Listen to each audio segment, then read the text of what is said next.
Good morning दोस्तों। तो चलिए शुरू करते हैं हम सिंधु घाटी सभ्यता की आगे की यात्रा।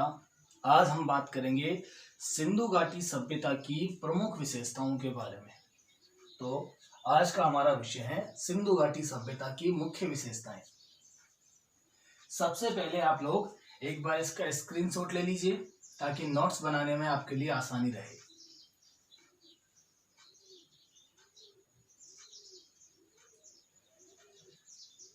मोटे तौर पे बात करें तो सिंधु घाटी सभ्यता नगर नियोजन के लिए जानी जाती है, यानी सिंधु घाटी सभ्यता नगरीय सभ्यता है और नगर नियोजन में भी विशेष तौर पर नालियों के लिए या जल निकासी पद्धति के लिए सिंधु घाटी सभ्यता जानी जाती है। तो चलिए अब हम एक एक बिंदु पर बात करते हैं सिंधु घाटी सभ्यता के बारे में। पहला ही बिंदु विशेषताओं में हम देखते हैं नगर नियोजन। तो नगर नियोजन पढ़ने से पूर्व आपको बता दूं, सिंधु घाटी सभ्यता के नगरों को दो भागों में बांटा गया था, पश्चिमी टीला के रूप में और पूर्वी टीले के रूप में। दोस्तों, पूर्वी टीले के रूप में जो पश्चिमी टीला है उसे दुर्ग कहा जाता है और जो पूर्वी टीला है इसे निचला शहर के नाम से जाना जाता है। बहुत महत्वपूर्ण प्रश्न अगर बनाना चाहे तो वो ये पूछ सकता है, सिंधु घाटी सभ्यता में दुर्ग कौन से टीले को कहा गया या निचला शहर कौन से टीले को कहा जाता है, या फिर सिंधु घाटी सभ्यता में जन विशेष के रहने का स्थान कौन सा है, तो पश्चिमी टीला यानी कि दुर्ग, और जन सामान्य के रहने का स्थान कौन सा है, तो निचला टीला यानी कि निचला शहर। चलिए दोस्तों, यहां से आगे बढ़े। दुर्ग में जन विशिष्ट का निवास स्थान था और निचले शहर में जन सामान्य का। ऐसे प्रमाण हमें सिंधु घाटी सभ्यता से प्राप्त हुए। आगे बढ़े और बात करते हैं जो मुख्य विशेषता रही जल पद्धति यानी कि जल निष्कासन जो है उसके ऊपर लेकर। तो समझिए यहाँ सबसे बेहतरीन चीज क्या पाई गई है, नालियां। अब आपसे प्रश्न पूछ लिया जाएगा, नालियों में किसका प्रयोग किया जाता है। तो सिंधु घाटी सभ्यता में नालियों में चूना और जिप्सम का प्रयोग, यानी कि चूना और जिप्सम के घोल का प्रयोग नालियों के निर्माण में किया जाता था। एक बड़ी महत्वपूर्ण बात जो आपसे यहाँ पूछी जा सकती है, लकड़ी की नालियों के अवशेष कहाँ से प्राप्त हुए, तो हमें कालीबंगा नामक जो सभ्यता है, जो सभ्यता स्थल प्राप्त हुआ है, वहां लकड़ी की नालियां प्राप्त हुई है। अगला एक महत्वपूर्ण प्रश्न पूछा जा सकता है, सीढ़ीदार नालियों का प्रयोग कौन से सभ्यता स्थल में हुआ है। तो देखिए दोस्तों, ये जो लोथल है, लोथल नामक सभ्यता स्थल पर सीढ़ीदार नालियां हमें प्राप्त हुई है।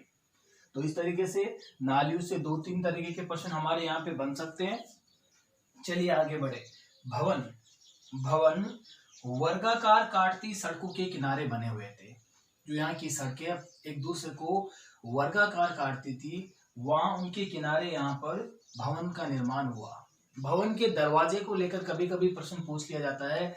अक्सर सभी भवनों के दरवाजे मुख्य सड़क पर ना खुलकर गली की ओर खुला करते हैं।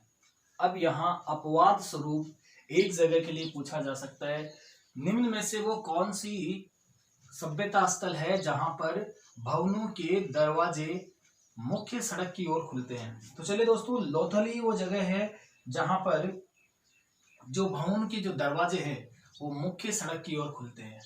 चलिए अब जब सड़क की ही बात हो रही है तो बात कर लेते हैं सिंधु घाटी सभ्यता में प्राप्त हुई सड़कों के अवशेष कैसे हैं। तो सिंधु घाटी सभ्यता की जो सड़कें हैं वो एक दूसरे को समकोण पर काटती है। समकोण पर काटने की वजह से इनकी आकृति कुछ इस तरीके से दिखाई देती है, जिन्हें हम जाल पद्धति, चेसबोर्ड पद्धति या ऑक्सफोर्ड पद्धति के नाम से हम जानते हैं। इस तरीके से इनमें से कोई सा भी नाम आपके सामने आ सकता है, पूछा जा सकता है। निम्न में से सिंधु घाटी सभ्यता की सड़कें किस आकार की नहीं थी, फिर उसमें आपको जाल पद्धति दे देगा, चेसबोर्ड पद्धति दे देगा, ऑक्सफोर्ड पद्धति दे देगा और एक कोई अलग नाम देगा। तो हमें वहां पर इसका ध्यान रखना है। चलिए आगे बढ़ जाते हैं। ये सड़कें मुख्यतः मिट्टी से निर्मित हुआ करती थी।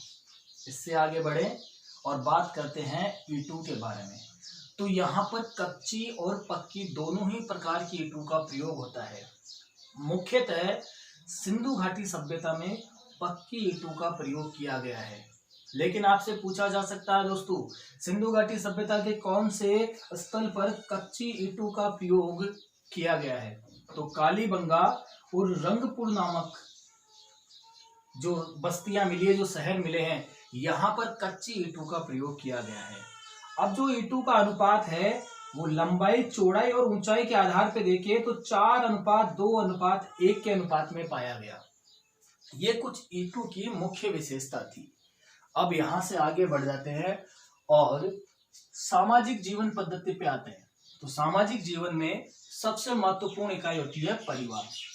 तो सबसे पहले परिवारों के बारे में बात करें तो हम पाते हैं सिंधु घाटी सभ्यता के जो परिवार है वो हमें मातृ सत्तात्मक की ओर ज्यादा रुख या झुकाव लिए हुए दिखाई देता है।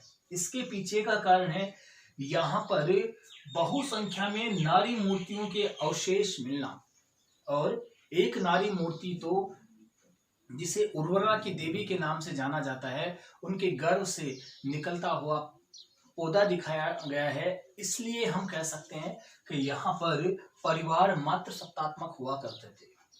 चलिए, परिवारों के साथ में दूसरा जो समाज की मुख्य विशेषता होती है वो वर्ग या फिर वर्ण यानी कि बंटवारा। तो उस समय भी मिले साक्ष्यों के आधार पर वर्ण व्यवस्था कर्म विभाजन के आधार पर थी। आज के जैसे ही यानी कि प्राचीन समय के जैसे ही यहाँ पे 4 वर्णों का हमें यहाँ अवशेष मिलते हैं। पुरोहित जिसे विद्वान कहते हैं, योद्धा, शिल्पकार और श्रमिक, इन 4 तरीके के वर्ण व्यवस्था के प्रमाण हमें यहाँ से मिलते हैं। अब यहाँ वस्त्रों के बारे में बात करें तो सूती और ऊनी दोनों प्रकार के वस्त्रों का प्रयोग किया जाता था। सिंधु घाटी सभ्यता में सुई के साक्ष्य प्राप्त हुए हैं, अतः इससे स्पष्ट होता है कि ये वस्त्रों को सिलकर पहना करते थे। चलिए यहाँ से आगे बढ़े और बात करते हैं मानव की मूलभूत आवश्यकता भोजन के बारे में। तो यहाँ पर जो भोजन है शाकाहारी और मांसाहारी दोनों ही तरीके के प्राप्त किए जाते थे। अब कुछ महत्वपूर्ण खाद्यान्न जिनके बारे में बात करूं तो गेहूं, जौ, तिल, दाल, ये कुछ मुख्य खाद्यान्न थे जो सिंधु घाटी सभ्यता के लोग प्रयोग में लिया करते थे। आगे बढ़े तो तरबूजा, खरबूजा, नारियल, नींबू और अनार, इन चीजों से भी सिंधु घाटी सभ्यता के लोग परिचित थे। इन चीजों को भी सिंधु घाटी सभ्यता के लोग प्रयोग में लेते थे।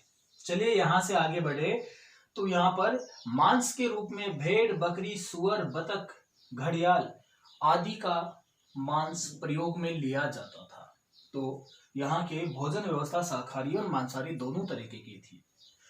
इसके साथ साथ आगे बढ़े और बात करें राजनीतिक जीवन के बारे में तो सिंधु घाटी सभ्यता के राजनीतिक जीवन के स्रोतों के साक्ष्य का अभाव पाया गया है।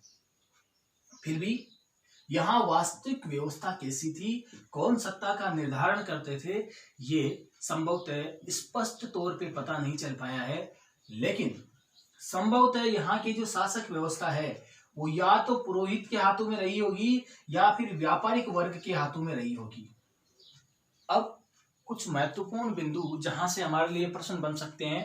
एक व्यक्ति है हंटर महोदय।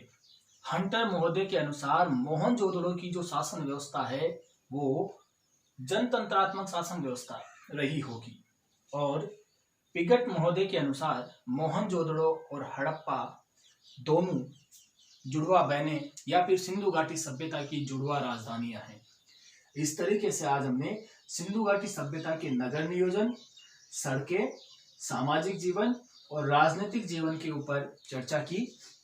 नेक्स्ट वीडियो में इसके धार्मिक, आर्थिक जीवन के बारे में हम चर्चा करेंगे।